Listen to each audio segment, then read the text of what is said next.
ازيكم يا حبايبي، انا اميره وده مطبخي. النهارده هنعمل الجمال والحلاوه دي. احنا هنعمل محشي بتنجان وورق عنب وكنتاكي من اجنحه الفراخ.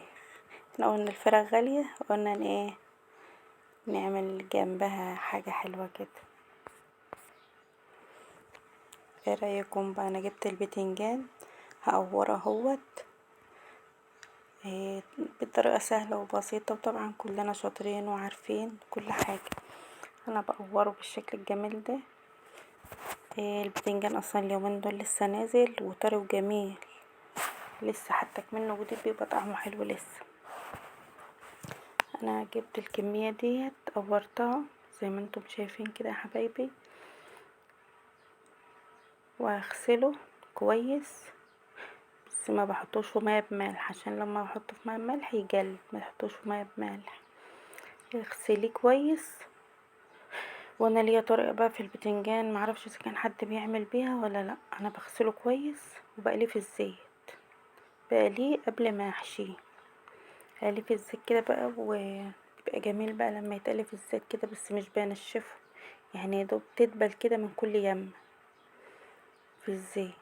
واطلعها كده يعني ايه، مش بقليها يعني اديلها لون ولا الكلام ده كله، لا، تدبل بس. تبقى بتبقى طعمها حلو، مبقاش فيها إيه ولا مرارة ولا اي حاجة بقى، بتبقى جميلة. وفي نفس الزيت بحمل فيه الصلصة ديت. صلصة كانت طماطم انا مسويها، يعني صلصة مسويها عندي وحطها في الفريزر. طلعتها فكت، حطيتها على الزيت اللي هو مطرح علية البتنجان، وده خضار كزبرة وشبت برضك كان عندي في الفريزر، طلعته حطيته عليه، وملح وكمون وشطة ومعلقة السكر طبعا.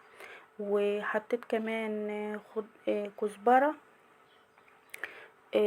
طازة، عليها قرن فلفل، خرطتهم على بعض وضفتهم عليهم برضو كده. الخلطة بعد ما قلبتها مع الرز وكله اتقلب مع بعضه كده، هبدأ احشي البتنجان. ده شكل البتنجان بعد ما بيتقلب، يبقى شكله كده. بس انا مش بوقف في البتنجانة جنب بعضها كده، لا، انا برصه زي ما يكون اهو، زي الورق العنب والكرنب وكله، واحدة لابسة يعني في التانية كده، كل واحدة جنب التانية كده، ايه، زي ورق العنب وكده. بعد ما رصيت ورق العنب كله، رصيته معاه، بغطي بقى الحلة بورق العنب او اي حاجة. يعني كنت حاشة كروم، كنت حاشة ورق عنب، بغطي. دي حتة فلفلاية من اللي انا كنت حطاها في الشوربة، يعني ما فيهاش حاجة، بس انا هشتلها برضو، بس هي بتاعت فلفلاية.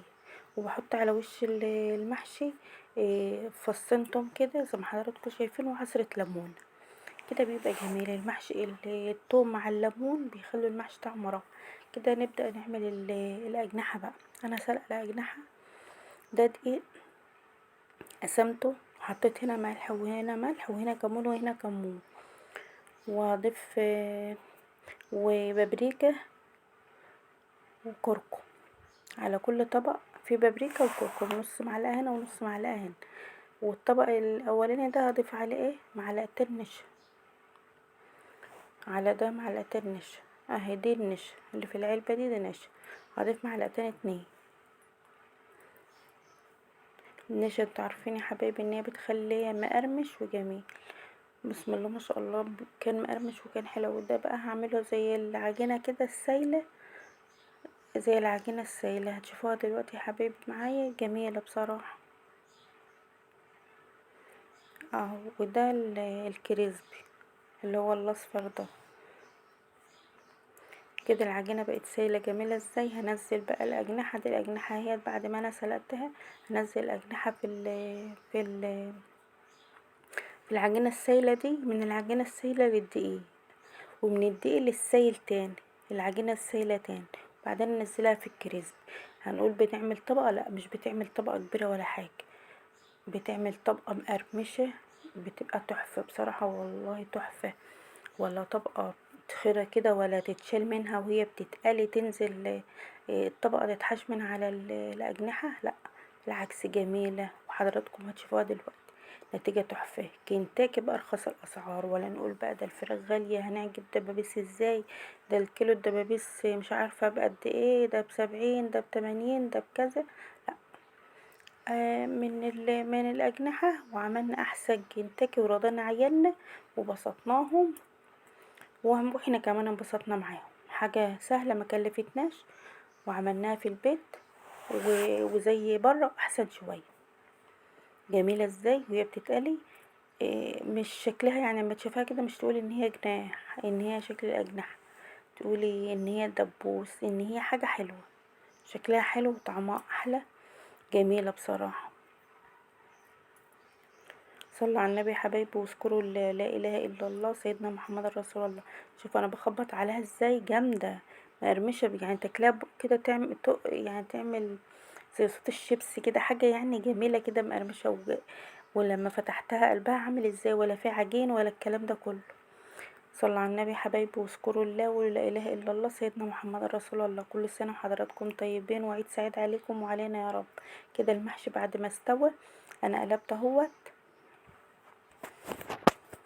يا رب تعود الايام علينا وعليكم بألف خير. كده المحشي جميل ازاي استوى.